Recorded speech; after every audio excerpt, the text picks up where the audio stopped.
Урматтуу мекендештер жана терезеден шкалап турган урматтуу эмес соттор. Кыргызстанга азыр радикалдуу реформалар керек. Буга окшогон соттордон жете камалды деп атпайбызбы? 99% сотторду жаңылаш керек азыр Кыргызстанда. Урматтуу мекендештер, биз мына Украинаны, Арменияны көрүп атабыз. Ушул жерде 4 киши кызычуу болуп тил табыша албай атсак, ушул жерде сөз талашып атсак, биз кандай даңгыры жолду ача алабыз? Ошон үчүн бул жерде абдан бүгүн жакшы маданиятыбызды көрсөтүп, ынтымакта өткөрүшүбүз керек. Урматтуу кыргызстандыктар, жакында Британиянын дүйнөгө белгилүү экономист деген журналы жазып атат. Борбор Азиядагы демократиянын гүлү деген Кыргызстан азыр же демократиядан кыйратпайт, же экономикадан кыйратпайт. Аймактагы эң жакыр өлкөлөрдүн бирине айланды дейт. Кыргызстан дүйнөдөгү эң жакыр деген Камерун, Жаңы Зеландиянын Папуа өлкөлөрүнө теңелди, андан дагы жакыр болуп атат дейт. Кошуна Казакстан адамдары киреше табуу жагынан бир казакстандык тапканды 10 кыргызстандык таба албайт дейт. Мына ушундай шартта биз эмнени талашып атабыз?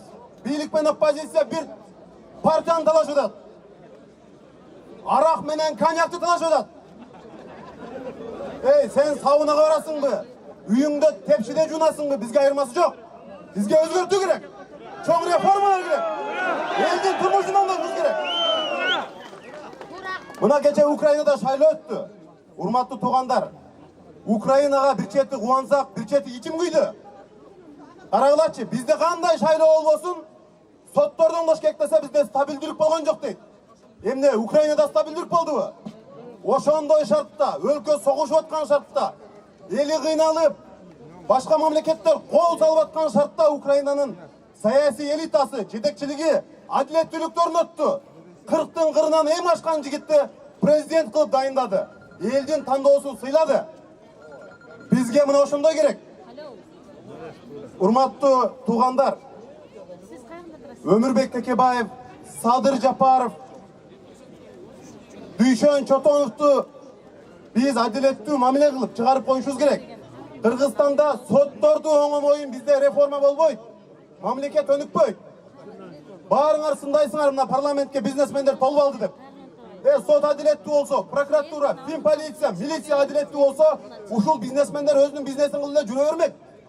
Алар ошол бизнесин коргонуп парламентке келип атпайбы? Ал үчүн ушул соттордун баарын оңдошубуз керек да. Урматтуу соттор, мен билем, биздин үнүбүз силердин кабинетиңерге чейин жетип атат. Силер Ак үйдөн келген бир сыныктан коркпогула. Силер бул жерде кылкылдап турган миңдеген адамдардан корккула.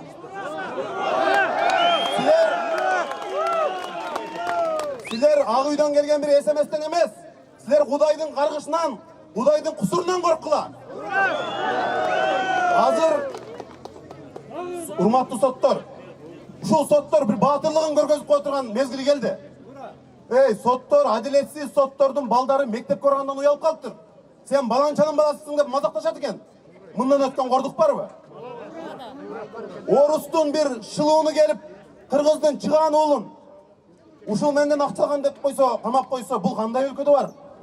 Ошондуктан, урматтуу туугандар, мен азыркы президентибиздин мүдөөсү, ниети ак болсо, ушул камакта жаткан Текебаевди, Садыр Жапаровду, Дүйшөн Чотоновду бошотушу керек. Боштондук! Боштондук!